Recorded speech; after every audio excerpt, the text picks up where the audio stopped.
What's up, guys? So I have chosen the critical lens presentation, Merchant of Venice, for this week for our discussion, and I just made this short little presentation about what my essay will be about.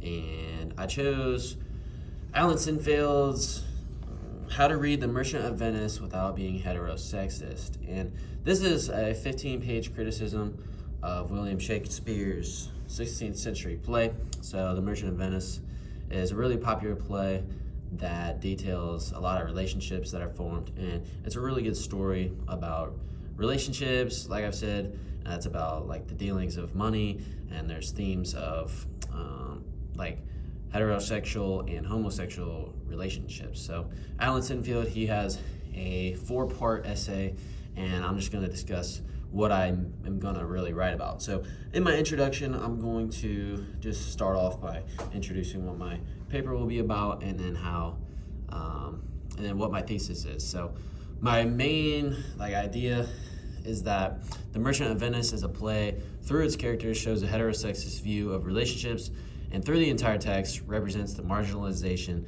and exclusion of certain relational groups. So this is a pretty intense thesis here, but I think it's a good one because this is true, and this is what the essay proves to be true about the play.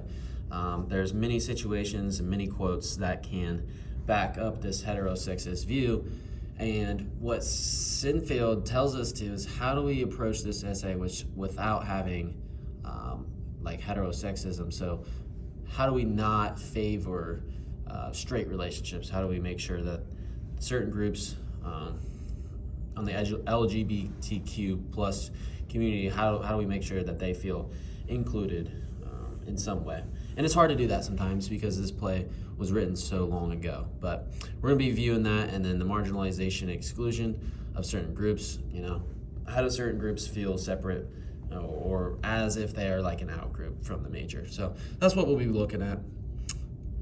And basically, so Sinfield, he presents 15-page discussion of The Merchant of Venice. There's 4 headings.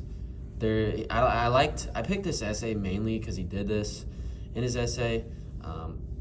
He separated it very well. And the first section is all about kind of like the 2 characters. Well, not 2 main characters, but they're a pretty big component of this play. It's Antonio versus Portia. And these 2 characters, Sinfield describes how the communication between them is very intense. So Portia is really trying to get Antonio to not like the other character that's in this book because he's trying to have relations with another man, and he is a man. So in Portia's eyes, that's not going to slide. And then the second one, property and sodomy, friendly relations, and subcultures in Shakespeare. So I like these. So and he does a great job of including a lot of quotes, and he backs up a lot of his statements that he makes with those quotes. So it's really good. And the critical lens that I'm overseeing this whole project with is gender studies and queer theory. And according to Purdue Owl, this school of criticism focuses on 2 parts here. And you can obviously take these parts and dissect them into multiple parts below those.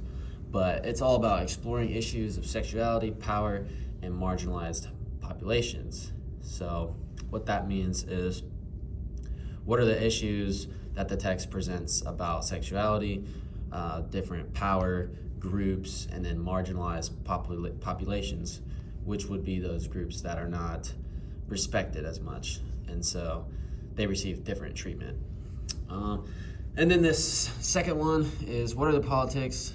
So basically, ideological agendas of specific gay, lesbian, and queer works, and how are those politics revealed in the work's thematic content or the portrayals of its characters. So we're going to be looking at that and how our characters represent these 2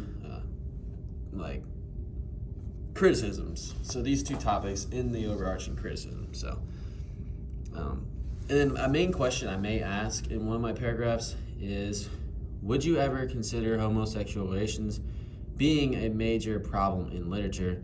And then to bounce off that a little bit, why do these groups get marginalized? So this is kind of like a question that I'll take into my own opinion and kind of like, I don't know, I'll try to form it in a way that it can be backed up by what Sinfield says in his essay, but usually we don't really see this topic, especially being talked about in Shakespeare's plays. It kind of gets glossed over, but in this play specifically, we see that it is a problem. So we're gonna be talking about that. And then a counter argument, this is just to add some length to my paper. And basically the counter argument would be that the Merchant of Venice does not present a heterosexist point of view, and that it's simply just the culture and it doesn't really relate to today's society. So that's a counter argument which I can prove to be right or wrong. And so really, to wrap it up, Sinfield's essay is a critical representation of Merchant of Venice. He has a wonderful framework which explains each facet of the play. And then really like the critical essay details each point of heterosexism in the play. And like I said, he does that wonderfully through the characters, and so that's why I chose it. And so I presented this, and I got all my sources from the textbook that we were reading, and then I looked up the critical theory lens that I will be also looking at. So yeah, that's pretty much it for this discussion. I'm excited to get into this paper and see what I can do with it. Appreciate you guys.